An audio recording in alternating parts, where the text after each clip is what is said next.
pag-asa, aking kaibigan.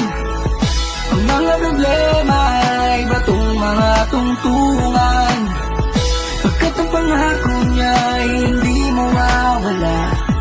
Huwag na huwag kang susuko sa laban ng buhay. Walang masama kung tumuli ka sa iyong mga paa, sa iyong mga paa. Huwag mo lang